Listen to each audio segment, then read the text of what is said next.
नमस्कार दोस्तों, स्वागत है आप सभी का हाइपर स्टडी यूट्यूब चैनल पर। सबसे पहले आप सभी को बधाई देना चाहता हूँ क्योंकि चैनल पर 1000+ सब्सक्राइब हो चुके हैं। इसके लिए आप सभी बधाई के पात्र हैं क्योंकि आपने जो चैनल पर विश्वास दिखाया है और आगे भी इस प्रकार का विश्वास बनाए रखिएगा। तो इसके लिए आप सभी को पुनः एक बार फिर बधाई देना चाहता हूँ। आज हम लीजेंड्री पोलिनोमियल हैं उसकी आगे के फंक्शंस और उसके जो टॉपिक्स हैं उनके बारे में जानकारी लेंगे। तो आज हम इसी को आगे बढ़ाते हुए उसके ऑर्थोगोनल फंक्शन के बारे में हम चर्चा करेंगे। यानी लीजेंड्री पोलिनोमियल की ऑर्थोगोनल प्रॉपर्टीज़ हम देखेंगे। सबसे पहले आपको पता होना चाहिए कि ऑर्थोगोनल फंक्शंस क्या होते हैं। तो ऑर्थोगोनल फंक्शन होते हैं, कोई भी फंक्शन है उसका कोई वेटेज फंक्शन होता है अपना, उसके सापेक्ष और एक निश्चित इंटरवल जो कि हमें AB जो भी गिवन होता है, यहाँ पर इंटरवल हमें -1 to 1 दिया हुआ होता है। और यहाँ अगर वेट फंक्शन की बात करें तो हमारे पास वेट फंक्शन 1 है। तो इस प्रकार कोई भी फंक्शन है उनका वेट फंक्शन के सापेक्ष और इंटरवल के अंदर उसका अगर इंटीग्रेशन करें वो हमें एक तो 0 प्राप्त होता है। कब? जब हमारे पास m और n जो नंबर हैं वो इक्वल नहीं हो, और अगर m और n इक्वल हो तो हमें निश्चित वैल्यू प्राप्त होती है।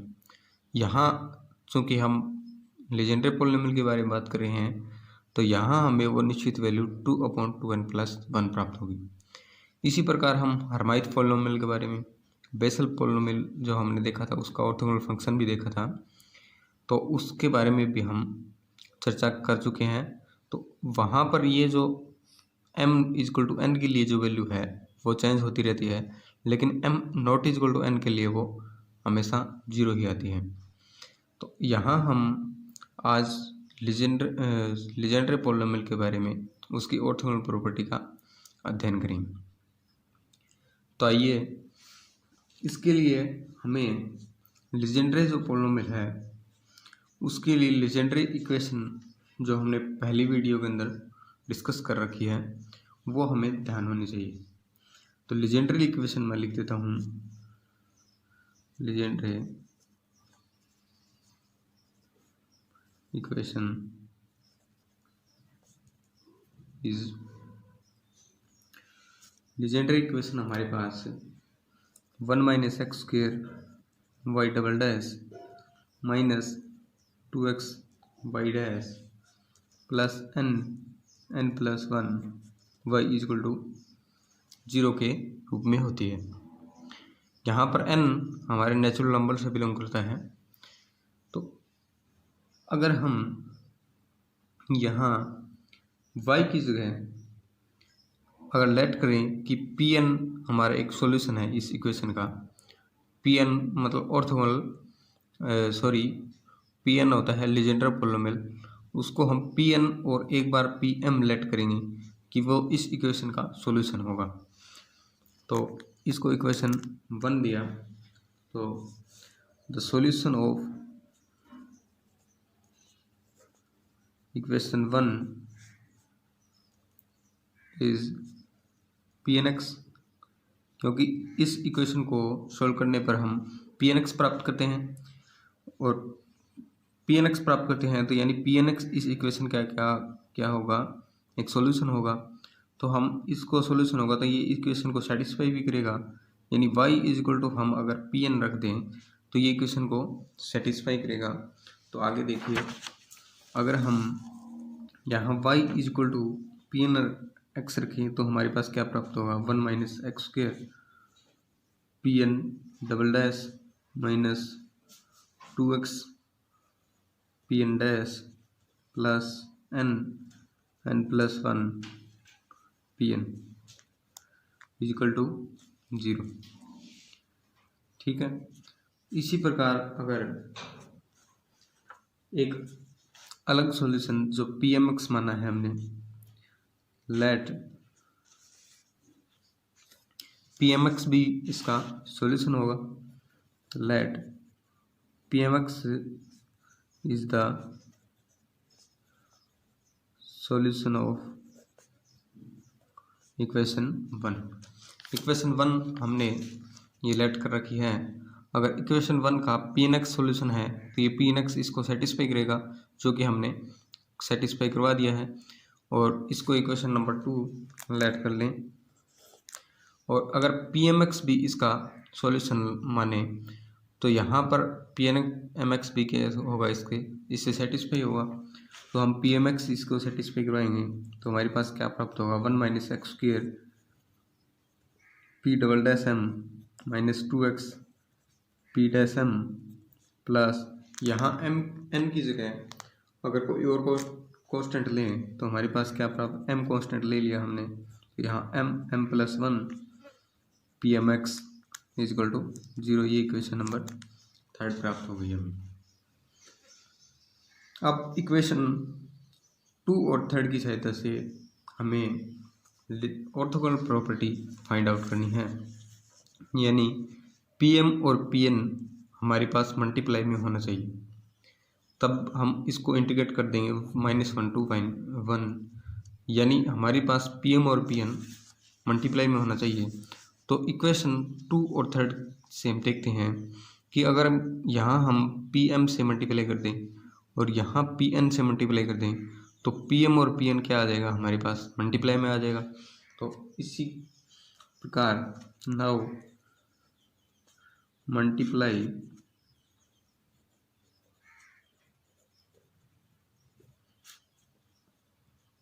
किसको, 2 को बाय किसकी सहायता से, हमें पी एन से मल्टीप्लाई करना है। एंड इक्वेशन 3 को हमें किसकी मल्टीप्लाई करना है, बाय पी एम। ठीक है। और अगर हम इस दोनों इक्वेशन को लास्ट में घटा देंगे तो हमारे पास ये रिजल्ट प्राप्त होगा। एंड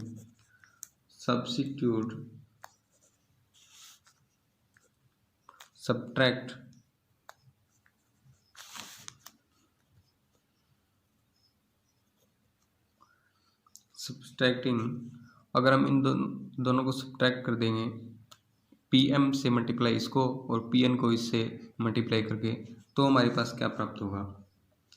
देखिए ये तो 1 माइनस एक्स स्क्वेयर और 1 माइनस एक्स स्क्वेयर इन दोनों में कॉमन है, तो यहाँ पर 1 माइनस एक्स स्क्वेयर तो कॉमन आ जाएगा। और यहाँ देखिए यहाँ पी एन डबल डैश, इसको हम पी एम से मल्टीप्लाई करेंगे तो यहाँ भी पी एम से मल्टीप्लाई होगा। और अगर हम इससे हम माइनस करेंगे तो ये तो कॉमन आ गया, और यहाँ पर minus P double dash M, और यहाँ हमने पी एन से मल्टीप्लाई किया था तो इसके मल्टीप्लाई में पी एन आ जाएगा। ठीक है। इसी प्रकार अगर हम यहाँ 2x और -2x ये भी कॉमन है इसमें, तो -2x कॉमन लिया तो हमारे पास क्या प्राप्त हो जाएगा, पी एन डैश, इसको हमने पी एम से मल्टीप्लाई किया था, प्लस माइनस आएगा क्योंकि हमने सब्ट्रैक्ट किया है इसको, तो पी डैश एम और यहाँ पी एन से मल्टीप्लाई किया है, प्लस हमारे पास क्या प्राप्त हो जाएगा, हमारे पास एन प्लस 1 पी एन और P M minus M plus 1 और पी एन या एम, इसी प्रकार पी एन एम और पी एन प्राप्त हो इक्वल टू 0। ठीक है, इतना समझ में आ गया। अब देखिए यहाँ 1 minus x square P double dash N P M minus P double dash M P N minus 2x, क्या हमारे पास P N dash N P M minus P dash M P N, plus यहाँ से देखो P N P m और P n ये common आ रहा है, तो यहाँ से पी एन और पी एम कॉमन ले लिया। यहाँ क्या बच गया, एन स्क्वेयर प्लस एन, इसको मल्टीप्लाई किया अंदर और इसको माइनस, यहाँ भी मल्टीप्लाई किया तो M square minus M is equal to 0। अब आगे देखिए, यहाँ 1 minus x square P double dash N P M minus P double dash M P N minus 2x P N P M minus P dash M P N plus P N P M. अब यहाँ से देखिए n minus M और यहाँ n square minus M square है, तो n square minus M square को हम n माइनस एम और n प्लस एम लिख सकते हैं। और यहाँ से अगर n प्लस एम और प्लस 1 और n माइनस एम लिखना चाहूँ तो लिख सकता हूँ, क्योंकि अगर इसको मैं यहाँ पर बता देता हूँ कि यहाँ देखो कि n स्क्वेयर, इसको मैंने minus M square minus plus n minus M लिख सकता हूँ इसे। देखिए n माइनस एम और यहाँ n square minus M square, तो इसको आगे n प्लस एम और n माइनस एम लिख सकता हूँ, क्योंकि a minus A square minus B square को a plus B A minus B plus यहाँ से n माइनस एम प्राप्त हो जाएगा। अब देखिए इसमें कॉमन क्या रहा है, n माइनस एम आ रहा है, तो n माइनस एम कॉमन आ गया। यहाँ क्या बच गया, n प्लस एम और यहाँ क्या बच गया 1। तो इसको, इस चीज़ को इस प्रकार लिख सकते हैं, तो यहाँ मैंने इसको लिख दिया, इक्वल टू हमारे पास 0 है। अब इसको हम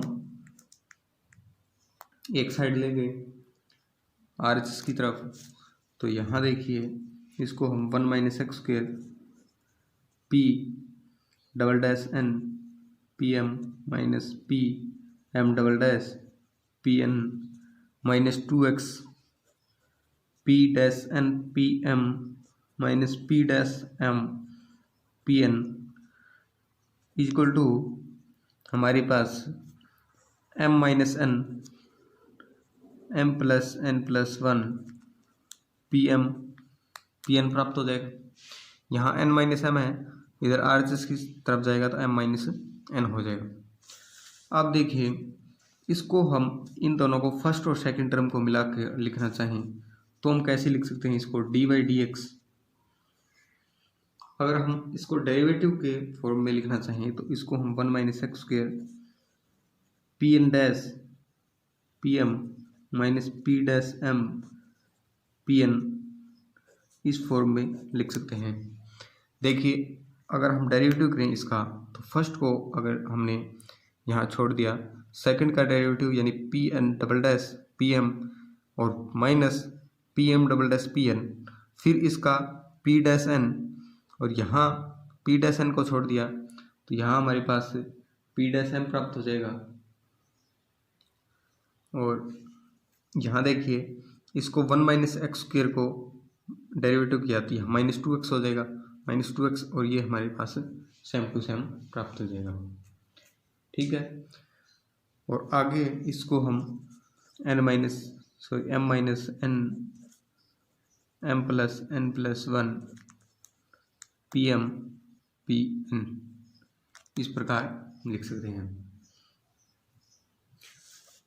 अगर हम इन दोनों को LHS और RHS की तरफ हम इसको इंटीग्रेट करें तो हमारे पास क्या प्राप्त होगा। अब इंटीग्रेट क्यों किया है, इंटीग्रेट इसलिए किया है क्योंकि हमें यहाँ ऑर्थोगोनल प्रॉपर्टी के अंदर इंटीग्रेट करना है -1 to 1, ठीक है, और PM और PN चाहिए। तो हमारे पास PM और PN तो प्राप्त हो गया। अब इसको इंटीग्रेट कर दें, ये तो कांस्टेंट है, इसका तो ये तो बाद में काम आ जाएगा। अगर इंटीग्रेट कर दें तो ये बन सकता है हमारी ऑर्थोगोनल प्रॉपर्टी के हिसाब से इस फॉर्म में, तो हम इसको इंटीग्रेट करते हैं। ठीक है, इसको इक्वेशन 4 राइट कर लिया, तो इंटीग्रेट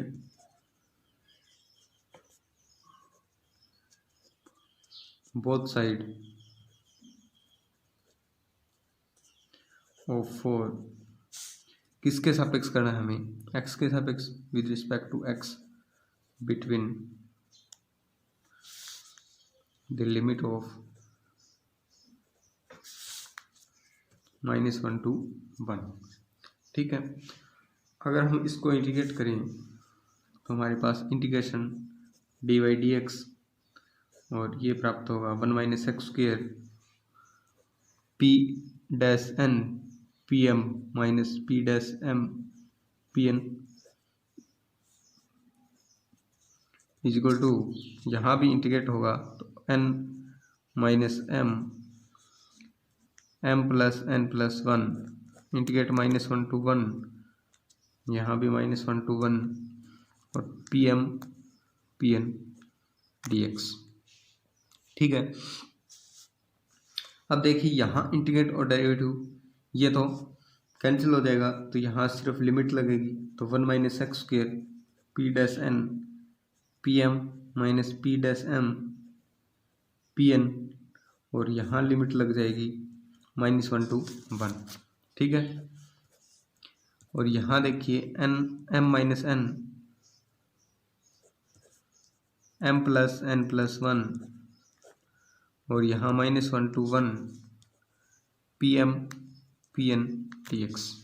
ठीक है, यानी इसको हमने इंटीग्रेट किया है -1 to 1 के बीच में, तो यहाँ पर इसका इंटीग्रेशन हो जाएगा तो लिमिट लग जाएगी, और यहाँ RHS की तरफ भी लिमिट लगा दी।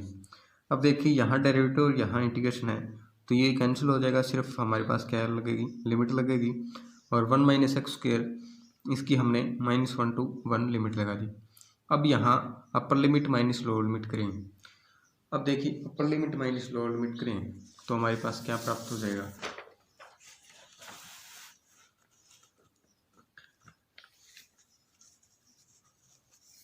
यहाँ 1 रखेंगे x की जगह, तो 1 - 1 यानी 0 प्राप्त होगा, माइनस लोअर लिमिट रखेंगे तो 1 - 1 फिर भी 0 प्राप्त होगा, यानी हमारे पास यहाँ RHS LHS क्या प्राप्त हुई, 0, और यहाँ पर हमारे पास m - n m plus n plus 1 -1 to 1 P M X P N X D X प्राप्त हुआ। ये भी कांस्टेंट है, ये 0 की तरफ चला जाएगा, यानी फाइनल रिजल्ट हमारे पास क्या प्राप्त हुआ, फाइनल रिजल्ट हम प्राप्त करते हैं -1 to 1 P M X P N X D X is equal to 0। तो एक तो हमारे पास प्राप्त हो गया कि पी एम एक्स का इंटीग्रेट करें डी एक्स के सापेक्ष से तो हमें 0 प्राप्त होगा, जो कि हमारी फर्स्ट कंडीशन थी। ये देखिए कि हमने फर्स्ट कंडीशन में यहाँ ऑर्थोगोनल प्रॉपर्टीज प्रूफ करनी है। अगर m not is equal to n, इसके लिए हमने 0 निकालना था, जो कि हम प्राप्त कर चुके हैं। तो यहाँ हमारे पास जो हम पी एन एक्स और पी एम लेके चले हैं, तो वहाँ हमें यह लिखना होगा कि यहाँ m not is equal to n है। केस फर्स्ट था ये हमारे पास, केस फर्स्ट जब m not is equal to n हो तो हमने क्या किया था, 2 इक्वेशन थी जो कि हमें लीजेंड्रे डिफरेंशियल इक्वेशन थी। लीजेंड्रे डिफरेंशियल इक्वेशन में हमने माना था कि पी एन एक्स और पी एम एक्स इसको सेटिस्फाई करेगा, तो हमने इसको सेटिस्फाई करवा दिया। फिर हमने क्या किया था, इसको पी एम से इसको पी एन से मल्टीप्लाई करके बाद में इंटीग्रेट किया था, तो हमें फाइनल रिजल्ट 0 प्राप्त हो गया, और वो ही हमें प्राप्त करना था। अब सेकंड केस में हम देखेंगे कि अगर m not is equal to n हो, सेकंड केस हमारे पास बनता है m is equal to n के लिए। m not is equal to n के लिए तो फर्स्ट केस हमने कर लिया था, तो यहाँ हम चेक करेंगे कि m is equal to n के लिए भी क्या रिजल्ट हमें प्राप्त होता है। अगर m is equal to n के लिए हमें वैल्यू निकालनी है, तो हमें इसका जनरेटिव फंक्शन की सहायता से हम इसकी वैल्यू निकालेंगे। तो लीजेंड्रे पॉलिनोमियल का जनरेटिव फंक्शन क्या होता है, हमारे पास जनरेटिव फंक्शन होता है फंक्शन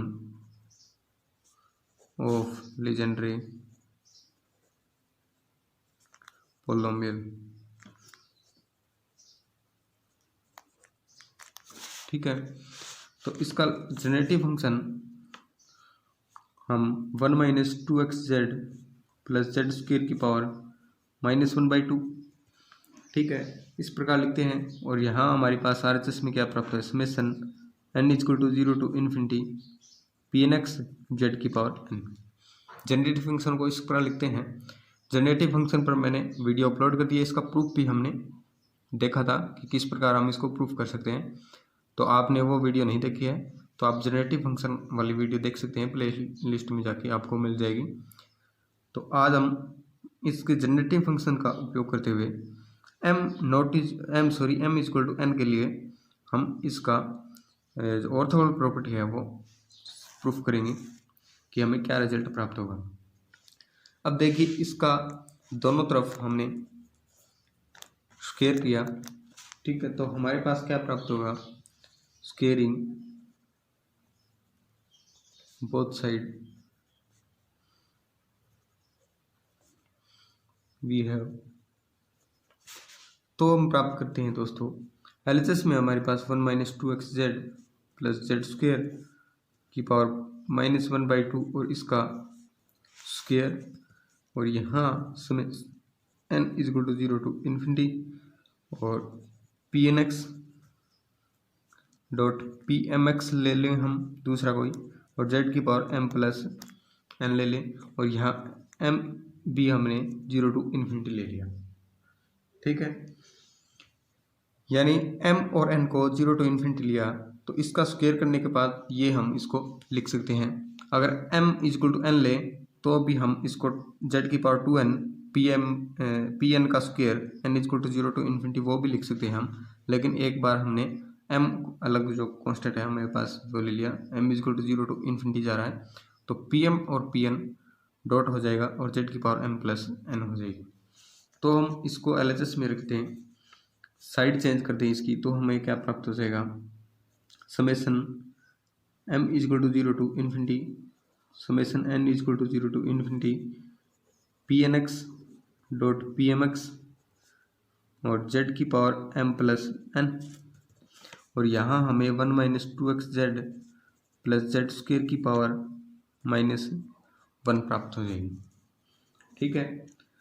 अब हम इसको क्या करना है, अब देखिए pmx और pnx प्राप्त हो गया हमें, अब हमें इसका इंटीग्रेट कर दें -1 टू 1 के रिस्पेक्ट। तो हमें इस जो हमें प्रूफ करना था ऑर्थोगोनल प्रॉपर्टी pmx pnx वाली, pmx pnx dx -1 टू 1 इस फॉर्म की हमें प्राप्त हो जाएगी, और बाद में हम देख लेंगे कि कांस्टेंट क्या है, उसको एक साइड कर देंगे। तो यहाँ हमें क्या करना पड़ेगा, इंटीग्रेट करना पड़ेगा। तो integrating both side with respect to x between -1 to 1 we have। तो हम क्या प्राप्त करते हैं, यहाँ हमारे पास summation m equal to 0 to infinity summation n equal to 0 to infinity -1 to 1, और यहाँ pnx pmx z की power m plus n dx प्राप्त हो जाएगा, ठीक है। और यहाँ हमारे पास -1 टू 1 dx, इस -1 को मैं 1 minus 2xz plus Z square upon में लिख सकते हैं। अब यहाँ देखिए, इसका इंटीग्रेट करें किसके सापेक्ष, x की रिस्पेक्ट, तो हमें क्या प्राप्त होगा, ये देखिए dx अपॉन x, अगर हम इसको 1 minus 2xz plus Z square को t लेट कर लें तो यहाँ हमें क्या प्राप्त होगा, -2z dx equal to dt। तो यहाँ dx इक्वल टू क्या प्राप्त हो जाएगा, dt अपॉन -2z। अगर यहाँ हम रखें तो हमारे पास क्या प्राप्त हो जाएगा,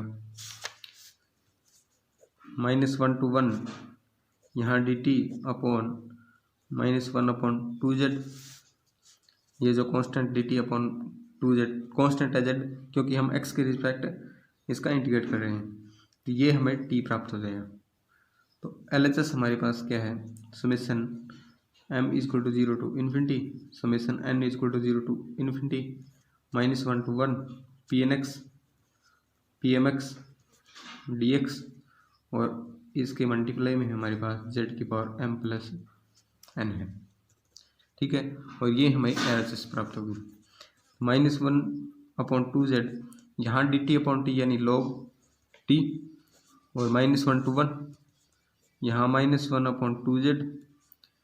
अब देखिए t के, या तो हमें t की वैल्यू रखनी पड़ेगी या हमें इसकी लिमिट चेंज करनी पड़ेगी। तो यहाँ हम t की वैल्यू ही रख देते हैं, उसके बाद में लिमिट रखेंगे ताकि हमें लिमिट चेंज नहीं करना पड़े, क्योंकि ये लिमिट है वो z में है लेकिन हम इसको t में बना रखें। तो यहाँ हमें 1 - log 1 - 2xz plus z square -1 to 1 हम लिमिट पुट कर दी। यहाँ -1 अपॉन 2z, अगर यहाँ 1 रखें, log x की जगह 1 रखें तो हमारे पास 1 - 2z plus z square minus, यहाँ हमें क्या प्राप्त होगा, -1 रखेंगे तो log 1 - यहाँ देखिए plus 2xz plus z square प्राप्त हो जाएगा।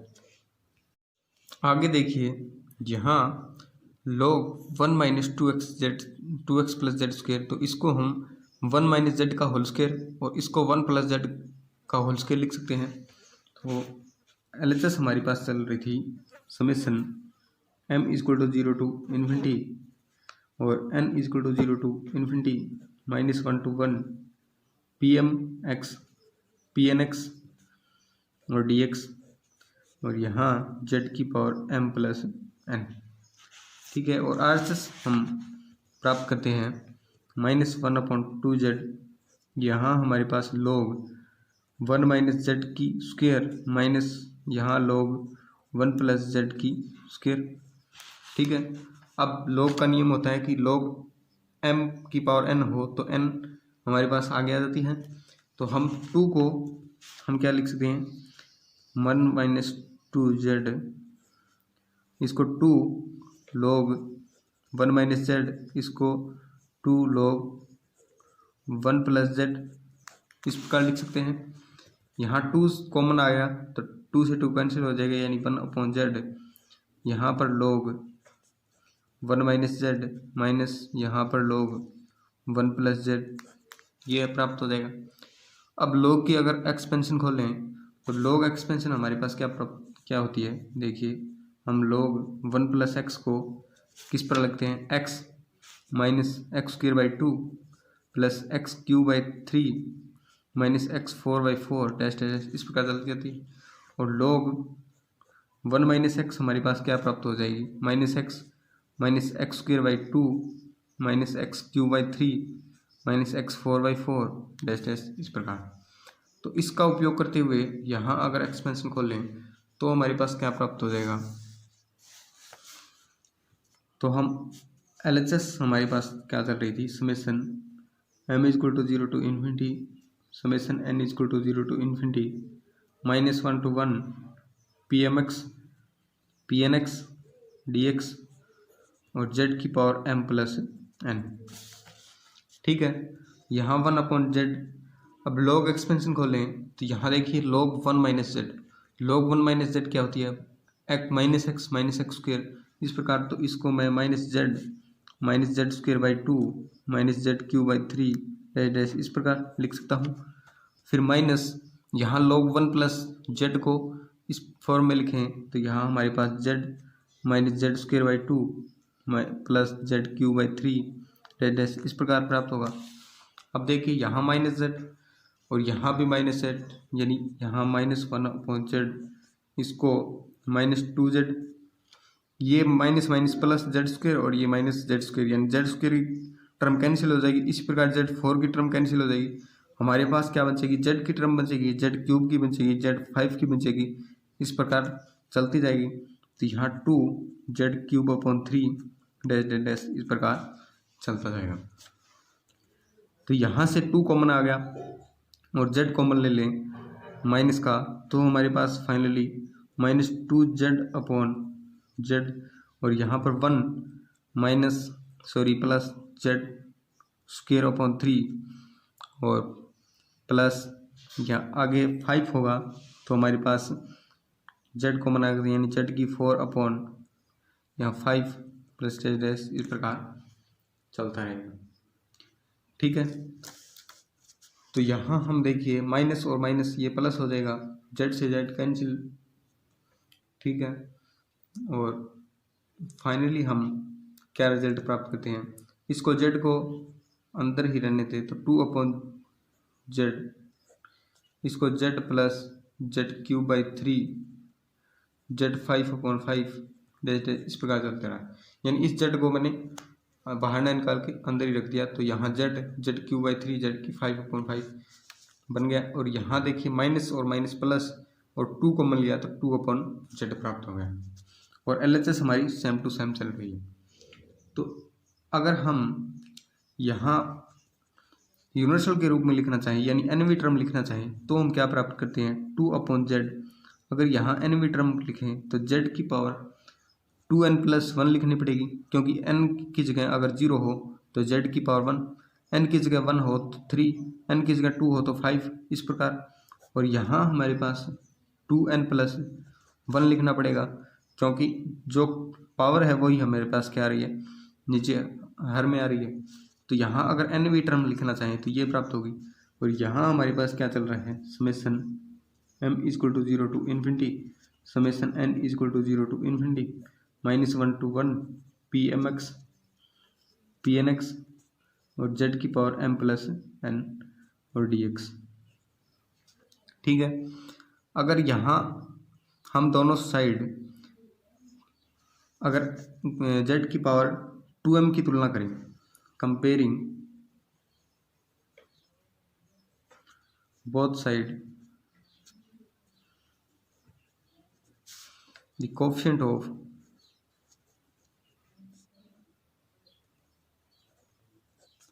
z की power 2n, then we have, तो देखिए हम क्या प्राप्त करते हैं, यहाँ हमारे पास अगर n = m लेके चलें तो हम क्या प्राप्त करेंगे, यहाँ समेसन n = 0 to ∞, -1 to 1 और pnx की क्या हो जाएगी, स्क्वायर हो जाएगी। और z की पावर क्या हो जाएगी, 2n। और यहाँ से देखिए z एक है और z की पावर 2n+1 है, तो ये 1 जो पावर है वो z से कैंसिल हो जाएगी। और यहाँ हमारे पास z की पावर 2n का कोएफिशिएंट क्या बचेगा, 2/2n+1 बचेगा, ठीक है। तो इसको हम फाइनली कैसे लिख सकते हैं, हम लिख सकते हैं इसको, देखिए यहाँ समेसन नहीं आएगा, क्योंकि हम सिर्फ एक z की पावर 2n का कोएफिशिएंट तुलना कर रहे हैं, तो यहाँ समेसन लगाने का कोई मतलब नहीं है, क्योंकि एक फिक्स टर्म है हमारे पास। तो हमारे पास फाइनली z की पावर 2n का अगर दोनों साइड हम कंपेयरिंग करके कोएफिशिएंट निकालें तो हमारे पास ये कोएफिशिएंट प्राप्त होते हैं। तो इसको हम कैसे लिख सकते हैं, -1 to 1 pnx, ठीक है, इसका स्क्वायर dx = यहाँ dx आएगा 2/2n+1, ठीक है। कब, इफ m = n, ठीक है। तो यही हमें प्रूफ करना था कि m = n के लिए हम देखिए m = n हो तो हम 2/2n+1 लिख सकते हैं, और m ≠ n हो तो 0, जो कि हमने पहले प्रूफ किया था। और ये देखिए हमारे पास फाइनली -1 to 1 pnx की स्क्वायर dx 2/2n+1 प्राप्त हुआ है, कब, जब n = n हो। तो ये था हमारा जो लीजेंड्रे प्रॉब्लम है उसका ऑर्थोगोनल प्रॉपर्टी थी। ये परीक्षा में बार बार पूछा जाता है, तो आप इसको ध्यानपूर्वक देखिएगा वीडियो। और अंत में एक बार फिर आपको धन्यवाद देना चाहूँगा 1000+ सब्सक्राइब होने के लिए, और इसी प्रकार चैनल पर अपना विश्वास बनाए रखिएगा। और अगर वीडियो पसंद आए तो इसे लाइक और शेयर ज़रूर करिएगा। और हाँ, अगर आपने चैनल को अभी तक सब्सक्राइब नहीं किया है तो चैनल को सब्सक्राइब कर लें, ताकि आपको लेटेस्ट अपडेट प्राप्त होता रहे। So thank you for watching my videos, thank you.